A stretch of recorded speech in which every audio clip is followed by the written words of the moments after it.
think I just saw the church on the right. And so she checked her service and they said, make a U-turn and go back. You know, with God, dealing with God, sometimes we can get off track, right? We just pass where we're going. And God says that you need to make a U-turn. And so I'm gonna give a testimony. Dewey told me today to come and give a testimony message. Now I've been with Dewey Pastor Dewey on like 3 trips to Costa Rica. And so I'm used to giving my testimony in situations, but I'm a preacher.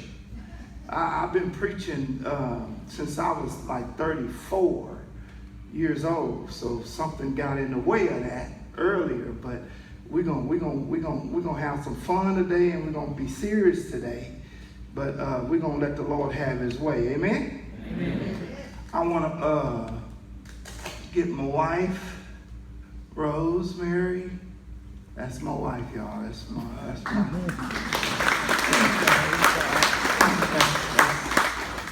That's my rib.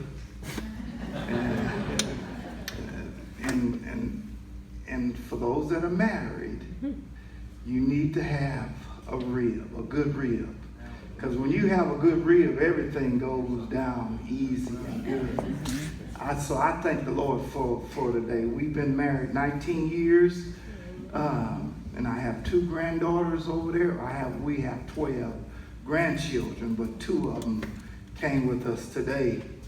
But it's just a blessing to be here today. I'm going to talk.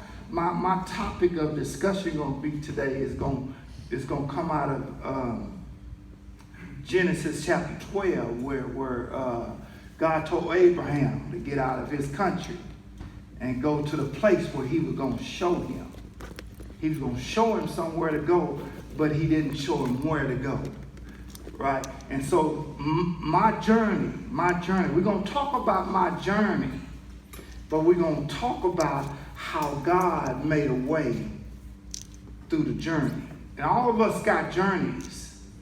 All of us. Some of us have been on journeys a long time. I'll be 65 next month in July. So I've been on the journey a long time, 65 years. But the journey had been great, even though I had some great opportunities, and we're going to talk about them here in a minute. But so the journey that we're on, because most of us have been through, except for these young people right here, have not experienced some of the things that happens in our lives, good or bad, in our journey. But as we can see today, we still holding on. We still doing what God has called us to do. We still seeking and searching the will of God for our lives. So you on the right journey. Amen. And so I'm going to talk about my journey. And I'm going to talk about how in order to be on this journey, you can't quit. You can't give up. That's no option. You gave your life to Christ, and you don't have a choice to give up. You can't give up. You can't quit. Now, I'm going to tell you about a story about a guy named William the Refrigerator Perry. Anybody know? Okay. Well, back when I played pro ball with the Green Bay Packers, we played the Chicago Bears on Monday Night Football. We played the Chicago Bears twice a year. They had a great player on their team called Walter Payton. God bless him. And so they had a guy named William the Refrigerator Perry. Now this guy was about 6'2", but he weighed 375 pounds. So he's a big boy. And so we played the Chicago Bears on Monday Night Football. You can probably still find it on Google. But we fumbled the football on the opening kickoff, and Chicago Bears recovered it. And so we were in the huddle getting our defensive play. I was a linebacker. I played inside linebacker. That didn't scare nobody. I played inside linebacker for the Green Bay Packers, and I weighed 215 pounds. Inside linebacker. So I wasn't carrying a whole lot of weight, but I was playing on the inside. And so we were in the huddle getting our defensive play, and the fans were going wow.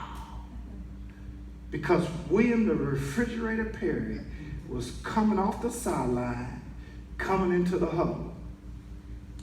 And so we said, everybody get low. Get 2 yards of penetration.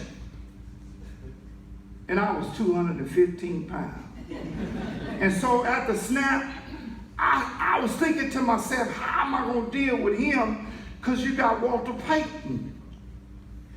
And I said, well, I'm gonna run in there as fast as I can, and I'm gonna throw a move on him.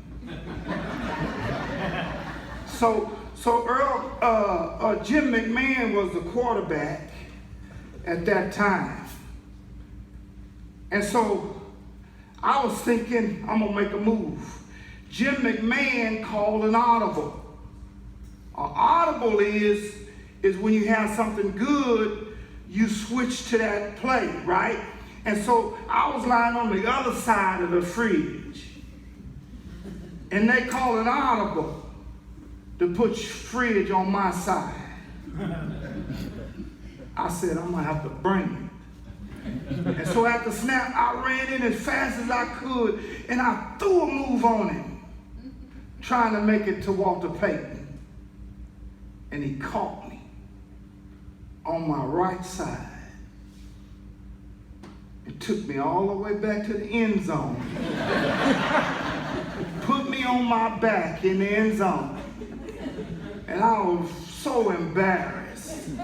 I ran to the sideline. Everybody was using language that we're not supposed to use ever. And people were trying to figure out how to stop this big man. And while we were talking amongst ourselves, we threw an interception. And Chicago Bears got the ball on our 3-yard line again. So in the huddle, something was talking to me. Told me to take him on man against man. Devil will talk to you when you ain't supposed to listen. And so I said, I'm going to take him on man against man. Should have known that wasn't Jesus talking. And I went in at the snap. I ran in as fast as I could, and we hit right in the hole. You could hear the leather pop.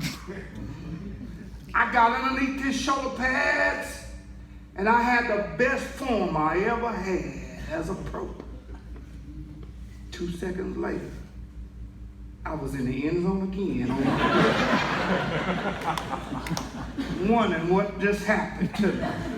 I thought my family probably turned the television off for embarrassment, and some of my haters was probably having fun that day. And I went to the sideline, and we were still talking amongst ourselves. And sometimes you just can't take other people's suggestions because they don't work. Sometimes you can't take people advice because it don't work. God will never leave you or forsake you. He'll whatever you're going through, God is going to be there for you, no matter what it is. And he's not going to give you